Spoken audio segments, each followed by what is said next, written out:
La personne que vous voyez quand vous vous regardez dans le miroir est la seule personne à laquelle vous ne pouvez pas mentir. La vérité, c'est que c'est tellement facile de réussir de nos jours. Parce que la plupart des gens sont faibles. C'est une génération de capricieux. Donc si vous avez la moindre ténacité, la moindre petite habileté, la moindre fraction d'autodiscipline, la capacité de ne pas avoir envie de faire quelque chose et de le faire quand même. Les gens ont du mal à comprendre que je puisse détester courir. Et la chose qui me rend fou, c'est les gens qui me disent « Mais pourquoi tu cours si tu détestes ça ? Qu'est-ce que tu racontes ?» C'est la vie, mon gars. Quand je cours, j'endurcis mon esprit. Je m'entraîne pas pour une course. Je m'entraîne pour la vie.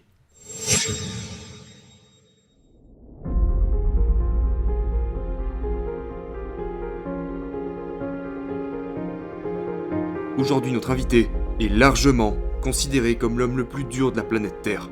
Il est l'un des plus grands athlètes d'ultra-endurance de tous les temps. Maintenant, si vous êtes tenté de dire qu'il est doté d'une génétique incroyable, d'une formidable éducation, ou même qu'il a eu recours au dopage, détrompez-vous. Il a grandi dans un foyer abusif, a passé ses années de lycée comme y étant l'un des seuls enfants noirs, d'une petite ville dans l'Indiana à environ 32 km de l'emplacement même où le Ku Klux Klan a été fondé. Il a enduré d'incessantes moqueries, et a tout juste réussi à finir sa scolarité avec une moyenne générale de 1,6 sur 20. Dans sa vie, il a lutté 2 fois contre l'obésité, pesant jusqu'à 134 kg. Il a souffert de graves allergies, d'un trait drépanocytaire et d'une maladie cardiaque congénitale qui lui a laissé un trou dans le cœur de la taille d'un jeton de poker. Il a grandi en se sentant faible, fragile, sans aucune estime de soi. Mais malgré tout ça, un jour il a finalement décidé qu'il allait arrêter de vivre cette vie-là et commencer à botter quelques culs. Cette décision l'a mis sur la voie de l'amélioration et a fait de lui l'homme le plus résistant de la planète Terre.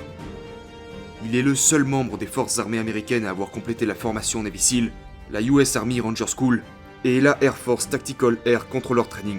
Il est passé à travers la tristement célèbre Semaine de l'Enfer, connue pour anéantir l'être humain 3 fois, dont 2 en une seule année, et une qu'il a commencé et terminée avec de multiples fractures de stress et une hernie. Il a servi au combat en Irak, il était le garde du corps du premier ministre d'Irak, il a détenu le record du monde du plus grand nombre de tractions effectuées en 24 heures, s'élevant à 4030. Il a couru 8 courses consécutives de 160 km en l'espace de 8 week-ends consécutifs. Il a déjà couru plus de 11 200 km en une seule année, ce qui équivaut à 267 marathons. Donc aidez-moi à accueillir l'homme qui a déjà couru un ultramarathon avec une pneumonie, le roi de la rigueur, David Goggins.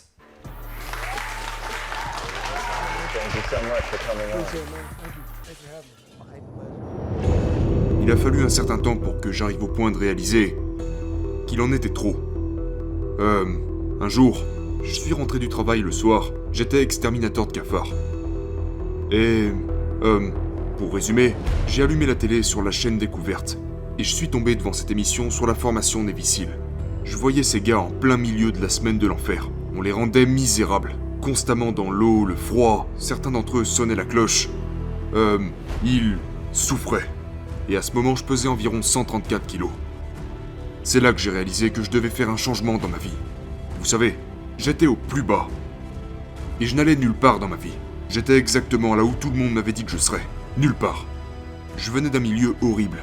J'ai été traité de nègre chaque jour durant toute ma scolarité. J'ai grandi dans une petite ville. Le quartier général du clan à cette époque était à environ 20 minutes de là où je vivais. Quand j'ai eu ma première voiture, ils ont tagué avec de la peinture des menaces de mort dessus. Donc, j'étais juste un enfant peu sûr de lui et apeuré. Et la seule méthode que j'ai trouvée pour m'en sortir a été de m'envoyer dans les pires situations qu'un être humain puisse subir.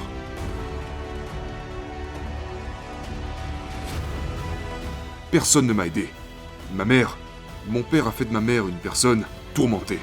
À l'époque, elle jonglait avec 3 emplois, donc elle n'était jamais là.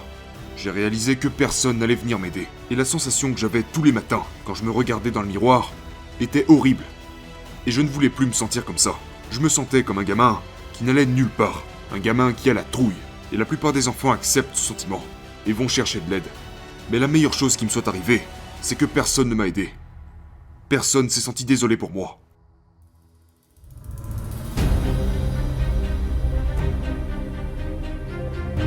J'ai dû comprendre que je n'allais pas être ce gamin fragile toute ma vie. Donc la seule façon pour moi de changer a été de souffrir.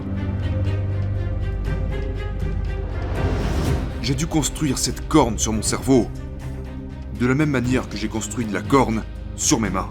Donc j'ai battu le record du monde de traction, il y a déjà longtemps. Mais j'ai échoué 2 fois avant d'y arriver. Et j'ai fait 67 000 tractions pour essayer de battre ce record. Donc pour faire 4030 tractions, j'ai dû en faire 67 000 à l'entraînement. Et donc, ce que j'ai réalisé, c'est que pour devenir l'homme que je voulais devenir, je devais me voir comme la personne la plus faible que Dieu n'ait jamais créée. Mais je n'ai jamais blâmé Dieu pour tout ce qu'il m'a fait. Donc je me suis vu comme l'homme le plus faible, pour devenir l'homme le plus dur qui n'ait jamais été créé. Est-ce que je le suis? Je ne sais pas, mais nous devons avoir un but. Et mon but, quand j'étais assis là, sans pouvoir aller à l'école, à me faire maltraiter, n'ayant aucune estime de soi, mais la seule personne qui pouvait changer ça, c'était moi. Et la seule façon que j'ai trouvée pour changer a été de me soumettre aux pires choses possibles qu'un être humain puisse subir. Et c'est cette seule méthode qui m'a permis de développer cet esprit pour faire face à tout ce qui se présente en face de moi, renforcer mon esprit à travers la douleur et la souffrance.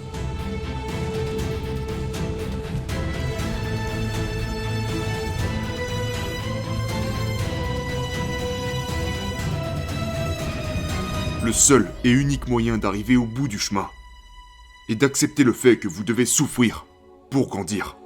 Certaines personnes vivent jusqu'à 100 ans, ont une vie formidable, de magnifiques enfants qui vont à l'université ou je ne sais où, mais quelque part dans leur vie, il y a eu un moment où ils ont eu une décision à prendre. Ils ont eu le choix d'aller à gauche ou à droite. La gauche était la voie facile, la droite était la voie difficile. Beaucoup de gens empruntent la voie facile, et ils ont une belle vie en faisant comme ça. Mais la meilleure vie se trouvait de l'autre côté. Et vous pourriez passer par 20 ans de souffrance en empruntant cette voie. Mais beaucoup d'entre nous meurent sans jamais vraiment avoir commencé notre voyage.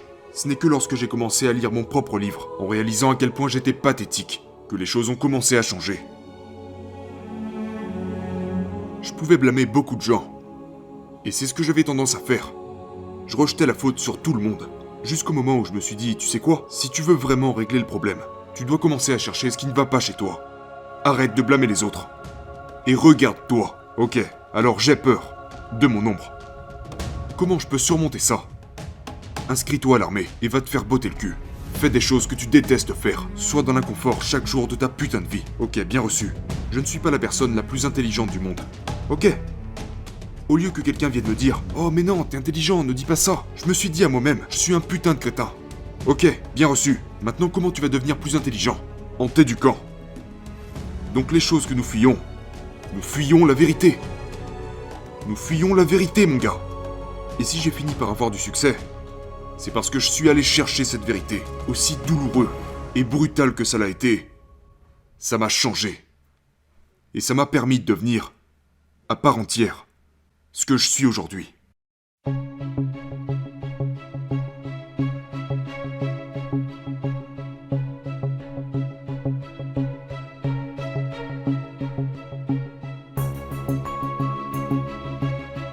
Je connaissais rien aux ultramarathons. Je n'avais même pas couru de marathon. Je connaissais rien de ce monde. Donc j'ai cherché sur Google le top 10 des courses les plus difficiles au monde. Et je suis tombé sur cette course appelée Badwater 135. C'est une course de 217 km à travers la vallée de la mort en période d'été. Je pensais que c'était une course par étapes. Je pensais que c'était une course où vous couriez genre 30 km, montiez le camp, vous savez, faites un barbecue dehors et puis couriez un peu plus le lendemain. Du coup, j'ai appelé le responsable de cette course et lui ai dit « Hey Chris, il s'appelle Chris Kosman. Je veux participer à ta course. » Donc on a eu cette longue conversation. Vous savez, j'étais beaucoup plus lourd à l'époque. Et surtout, je n'avais pas mis de chaussures de course depuis plus d'1 an. J'étais plus un powerlifter qu'autre chose. Je m'entraînais avec des charges lourdes, c'est tout ce que je faisais. Je venais de rentrer d'Irak, j'étais allé directement en école de chute libre, et puis nous voilà à cette course. Donc j'ai appelé Chris Kosman un mercredi. Et il a dit « Écoute mec, la seule façon pour toi de te qualifier à ma course est de courir 160 km en une fois et en moins de 24 heures. Et il y a justement une course comme ça, ce samedi. Donc, 3 jours plus tard. Et il a dit « Si tu te qualifies, En courant ces 160 km, en moins de 24 heures, je te prendrai dans ma course. Je suis allé droit au but. Et je me suis inscrit à cette course, nommée San Diego One Day, où vous courez sur une piste d'1,6 km pendant 24 heures pour voir combien de kilomètres vous pouvez parcourir. Donc mon but était 160 km. Je suis arrivé au 112e kilomètre et j'avais atteint 112 km en l'espace de 12 à 13 heures. Mais j'étais mort. Mes pieds étaient sévèrement endommagés. J'avais des fractures de stress, des périostites tibiales, des déchirures musculaires. J'étais vraiment dans un sale état. Donc, je me suis assis au 112e kilomètre. À cette époque, j'étais marié. Et donc je regardais ma femme et je me suis dit un truc du genre « Je suis vraiment dans la merde ». Et puis, je commençais littéralement à devenir blanc. Et quand un homme noir devient blanc, c'est plutôt mauvais signe. Donc, me voilà assis sur cette chaise, complètement terrassé. Je suis au 112e kilomètre et il m'en restait encore 48 à faire. Mais j'étais totalement éteint. À ce moment, il fallait que j'aille aux toilettes. Les toilettes étaient genre à 10 mètres de moi, une sorte de toilette publique. Mais je pouvais même pas me lever de cette putain de chaise. Donc, je pissais du sang sur ma jambe. Je me chiais dessus littéralement. Et j'avais encore 48 km à faire. En fait, je ne pouvais même pas tenir debout, parce que ma pression artérielle était minable. J'étais passé par 3 semaines de l'enfer, la Ranger School. J'avais surmonté tellement d'obstacles dans ma vie. Mais c'est lors de ces 48 derniers kilomètres de cette course que j'ai réalisé que l'être humain a le potentiel de devenir quelque chose d'autre.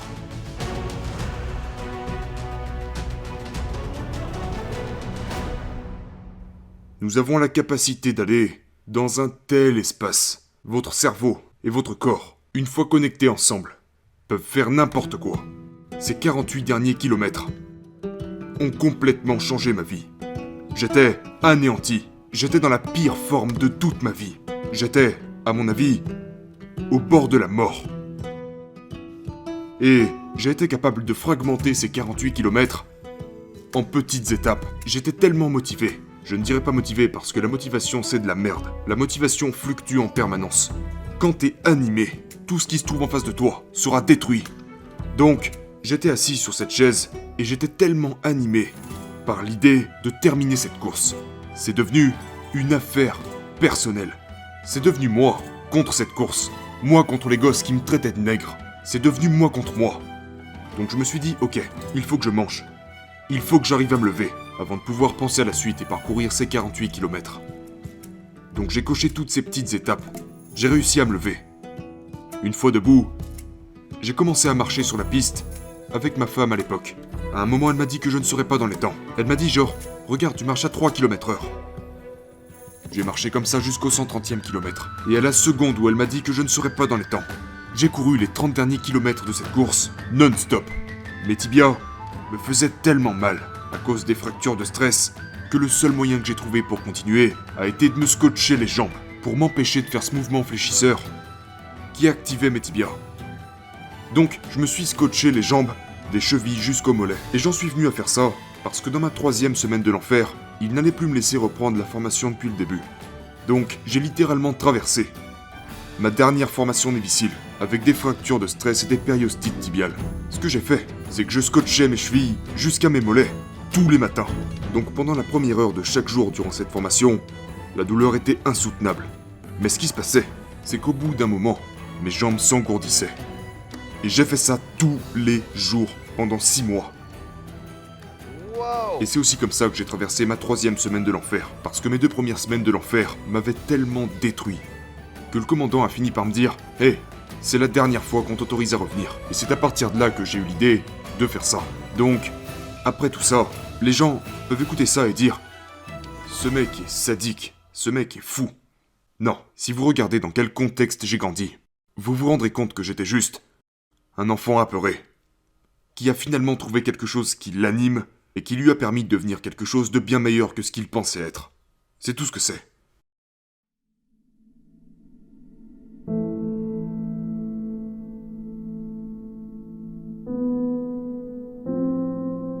Si vous pouvez, pour le reste de votre vie, vivre à l'intérieur de vous, et arrêter d'écouter les gens qui vous traitent de gros, gays, transsexuels, nègres, toutes ces choses qui n'ont aucun sens, tous ces gens peu sur deux qui essayent de vous rendre aussi faible qu'eux, ne les laissez pas entrer dans votre tête.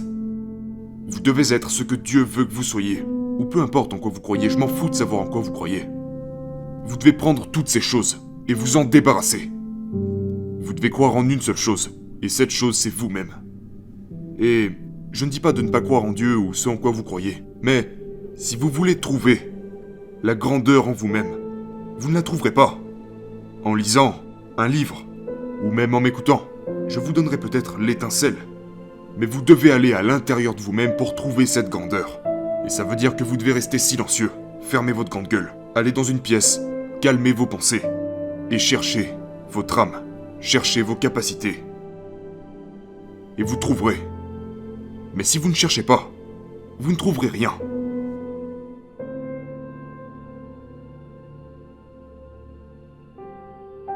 Vous devez commencer à suivre votre chemin. Et ce chemin commence lorsque vous trouvez pourquoi vous êtes sur cette terre. Pourquoi êtes-vous là? Et si vous n'avez pas la réponse, vous passerez le reste de votre vie perdu, avec cette question sans réponse.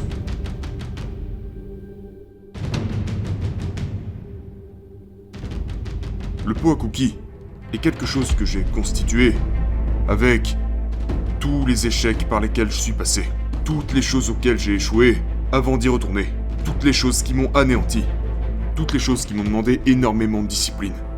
J'ai rassemblé toutes ces choses dans le pot à cookies, parce que dans les moments de galère, même les hommes les plus durs, en plein milieu de la douleur, oublient à quel point ils sont durs. Parce que c'est ça la souffrance. La souffrance est un test, c'est tout. La souffrance est le véritable test de la vie. Et donc je garde toujours ce pot à cookies dans mon esprit. Et à chaque fois que je me retrouve en mauvaise posture, je prends une seconde. Je sors de ma vie pendant une seconde, j'ouvre le pot à cookies, je pioche dedans. Oh! Enfoiré, t'as été dans 3 putains de semaines de l'enfer. Un des gars en est mort là-bas à cause de cette telle rigueur. Oh ok, t'es un putain de dur à cuire. Et puis je remets ça dans le pot à cookies et je prends le temps de me rappeler qui est-ce que je suis vraiment. Je ne suis plus ce gamin qu'on traitait de nègre. Je ne suis plus ce gamin fragile. Je ne suis plus tout ça. Le pot à cookies est un rappel de qui vous êtes, au plus profond de vous-même.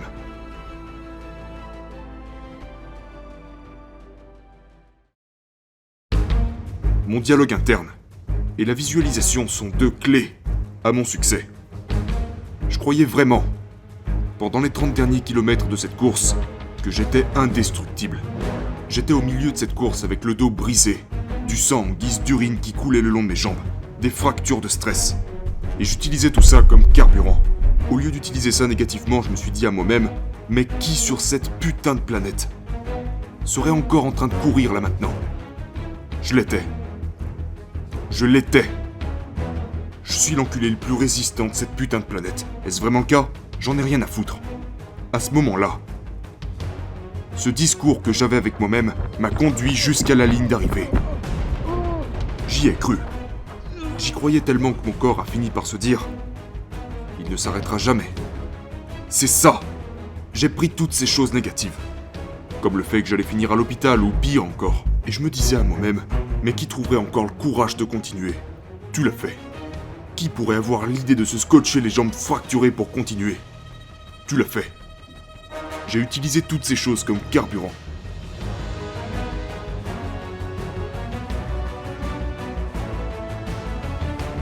Maintenant, si vous pensez que je suis quelqu'un de malheureux, vous vous trompez. Avoir vécu cette vie, avoir traversé tout ce que j'ai traversé, sans avoir eu peur, d'attaquer tout ce qui s'est trouvé en face de moi, m'a rendu heureux. Je m'appelle David Goggins, mais j'ai créé ce gars. Goggins est le gars qui peut surmonter tout ce qui sera mis en face de lui. Tu veux casser mes putains de jambes? Vas-y. Je trouverai un moyen de continuer. Je suis capable de me rendre dans un espace mental où toute la douleur et la souffrance qu'on essaiera de m'infliger, comme pendant la semaine de l'enfer, je vais encaisser cette douleur et cette souffrance, et je prendrai ton âme.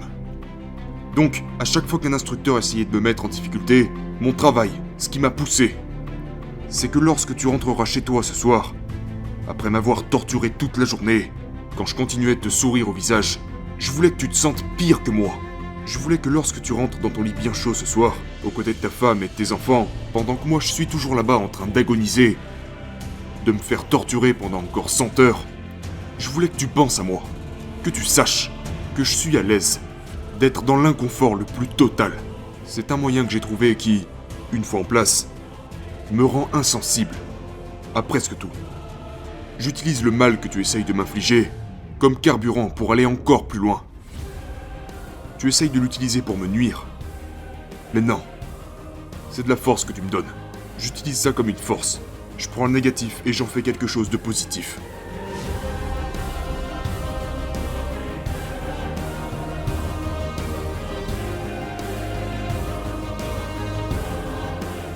Renforcez-vous. C'est ok. Écoutez, c'est ok. Peut-être que les gens essayent de vous rabaisser, qu'ils se moquent de vous, qu'ils vous traitent de gros, de gays. C'est ok. Laissez-les faire. Ce qui compte, c'est qu'est-ce que vous allez faire maintenant. Ils ne contrôlent pas votre vie. Donc qu'est-ce que vous allez faire maintenant? Comment allez-vous retourner ça sur lui-même et dire « Ok, bien reçu. Maintenant je vais exploiter cette merde. » Et vous réentendrez parler de moi dans quelques années. Comment? C'est la seule question. Comment allez-vous faire ça? Renforcez votre esprit. Exploitez votre plein potentiel. N'ayez pas peur du reflet dans le miroir. Parce que c'est tout ce dont vous pouvez avoir peur.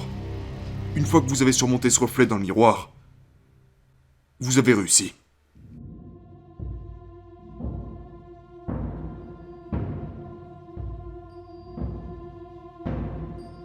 La plupart des jeunes de cette génération abandonnent à la seconde où on leur dit quoi que ce soit.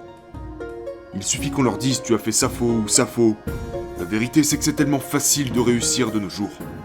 Parce que la plupart des gens sont faibles. C'est une génération de capricieux. Donc si vous avez la moindre ténacité, la moindre petite habileté, la moindre fraction d'autodiscipline, la capacité de ne pas avoir envie de faire quelque chose et de le faire quand même. Les gens ont du mal à comprendre que je puisse détester courir. Et la chose qui me rend fou, c'est les gens qui me disent « Mais pourquoi tu cours si tu détestes ça? Qu'est-ce que tu racontes ?» C'est la vie, mon gars. Ce n'est que lorsque j'ai changé ma mentalité que je suis vraiment devenu quelqu'un. Je détestais aller à l'école et devine quoi? J'étais stupide à mourir. Pourtant c'est simple. 1 + 1 = 2.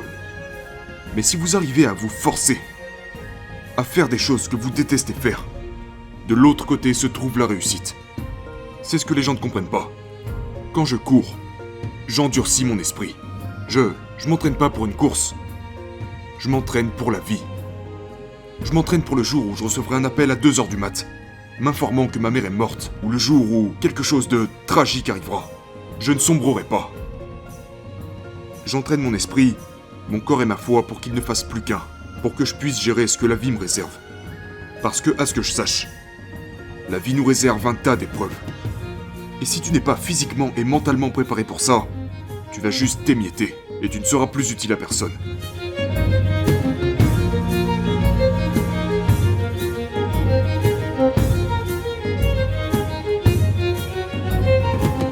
Je détestais sauter des avions.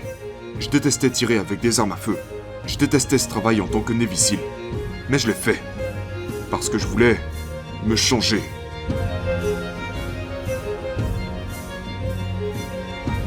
Si vous avez l'intention de faire quelque chose, autant le faire à fond. Parce que dans tous les cas, vous le ferez quand même. Peu importe la voie que je choisis d'emprunter, je veux être incontestablement le meilleur. Et le meilleur incontesté ne se dit pas à lui-même « Je suis le numéro 1 ». Le meilleur incontesté se demande « Est-ce que je viens vraiment de sortir mes tripes ? Ou est-ce que j'aurais pu faire plus ?» Donc être le meilleur, ce n'est pas se dire un truc du genre « Je veux gagner ceci ou gagner cela ou… » Le meilleur est clair sur le fait qu'il se bat seulement contre lui-même dans tout ce qu'il fait. Et c'est ce que je m'applique à faire tous les jours. Je me bats contre moi-même. Je me remets toujours en question. Je me tiens toujours responsable de tout ce qui m'arrive. Parle-nous un peu du miroir de responsabilité. Le miroir de responsabilité est quelque chose que j'ai inventé quand j'étais encore au lycée. Comme je l'ai dit, j'ai commencé à me raser la tête à l'âge de 16 ans. J'essayais le plus possible d'attirer l'attention des gens, parce que personne ne m'aimait. Donc je développais tellement d'identités différentes. Mon Dieu, il y a tellement de choses différentes que j'ai faites pour essayer de m'intégrer à tellement de groupes différents. Mais la personne que vous voyez quand vous vous regardez dans le miroir est la seule personne à laquelle vous ne pouvez pas mentir. J'essayais de faire en sorte que les gens s'intéressent à moi. Mais qu'est-ce que c'est pathétique. Donc j'ai commencé à me tenir responsable. Comment je vais me comporter aujourd'hui? Comment je me suis comporté hier? Et si je repérais chez moi un trait de caractère dont je n'étais pas fier, je l'écrivais sur un post-it et je le collais sur mon miroir. Et je ne le retirais pas tant que je n'avais pas résolu le problème. Et donc, si on avance jusqu'à ma dernière année de lycée, Je m'étais complètement réinventé.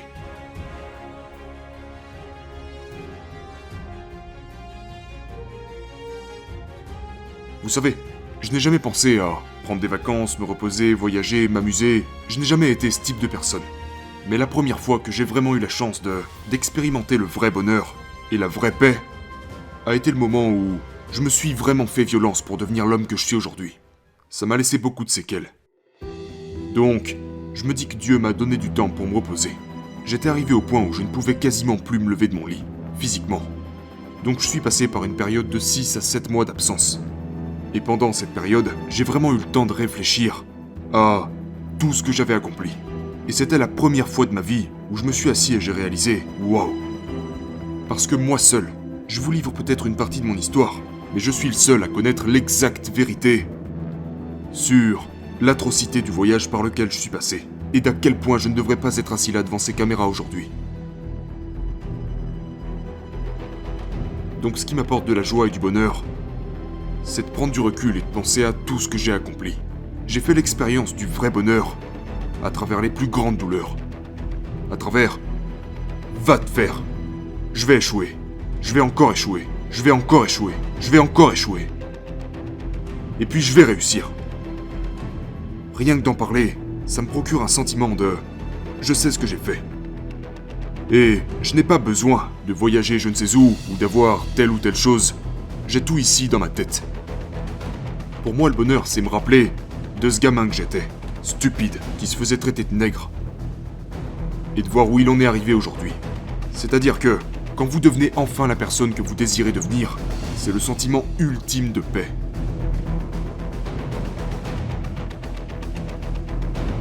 C'est de me souvenir de toute la souffrance de mon voyage, sachant que je n'ai jamais abandonné, que j'ai été guidé par quelque chose sur Terre. J'ai été guidé par une force supérieure. Et je l'ai écouté. J'ai emprunté le chemin avec le plus de difficultés. Talent non requis.